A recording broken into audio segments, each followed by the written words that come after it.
My name is Beth Coleman, and I am originally from Mount Vernon, Kentucky, and I just graduated from a small college called Berea College in Berea, Kentucky in May.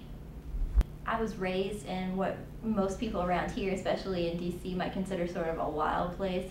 I didn't have too many neighbors close to me, and conservation was something that was really ingrained into my childhood. So I had grown up with a real respect for the land.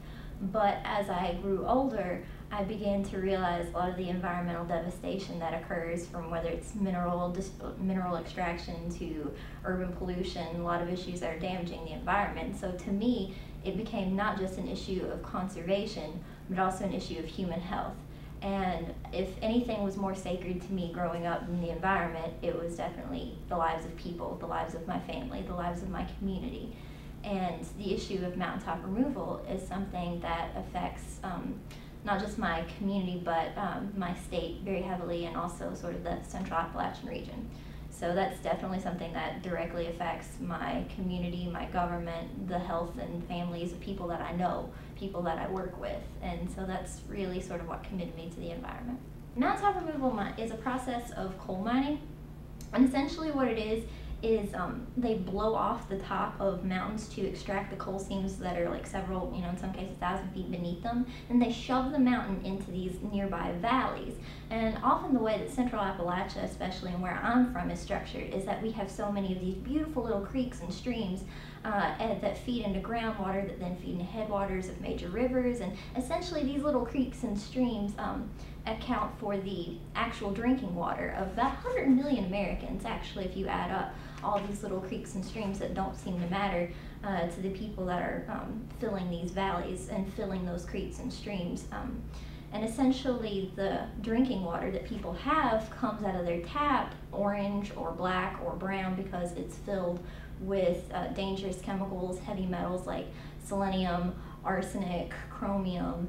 And so at that point, really it's harming the health of people in the household. They can't even drink the water.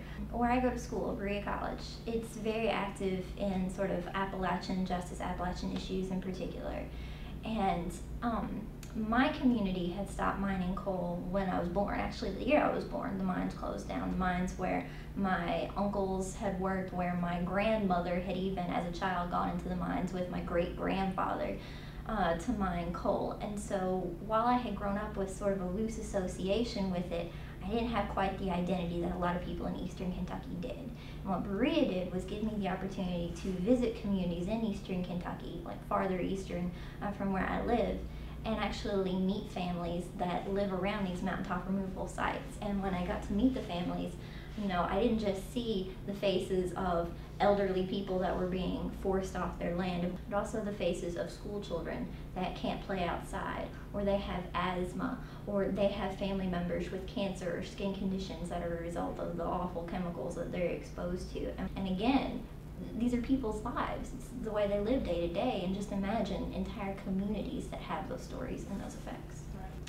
Definitely the New Leaders program interested me, not just from the perspective of what I've done with mountaintop removal work and legislation, but because this is where the decision makers are, and this is where the decisions get made, especially because the New Leaders program helps link people that are sort of underrepresented politically with those networks and with those decision makers, so that the decisions are back in the hands of the citizens that are affected. Again, people in Central Appalachia don't have that much representation in DC.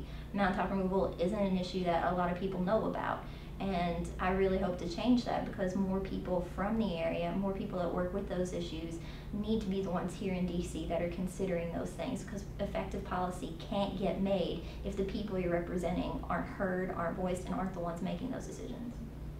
Progressivism and being part of this program has really given me sort of a political home where I didn't have one before, because again, not just the way I grew up and the way I was socialized, I think more in terms of values, of what people themselves should hold to be true, and how to accomplish that through policy making. You should stay true to core values. And progressivism for me offers those values without closing doors and saying that I can't talk to this particular set of people, or I can't talk to that particular set of people when making policies. It's not stagnant, it's this vibrant, living community of people who have from backgrounds in scholarship to actual backgrounds in fieldwork, community organizing. It brings together the people who need to be working in concert to make the most effective policy. I actually was fortunate enough to win a grant from a very generous foundation last year, and I did get to go to urban environments and colleges and universities where students haven't seen or experienced not just that devastation, but that kind of environment before. And again, I try to connect them on the basis of values, of it's a human rights issue when you come down to it. It's about public health. It's about the actual survival of the people in those communities. And yeah, I mean, there is an element to conserving and preserving the natural beauty of Appalachia because it is a gorgeous place. But it's not just about the landscape. Environmentalism, especially environmentalism today, it's framed in terms of tree huggers. And that's not what we're doing. We're not hugging trees. We're not hugging the tops of the mountains. We're not loving them to death. We're trying to preserve the communities. We're not just trying to preserve tradition. We're trying to preserve people's lives.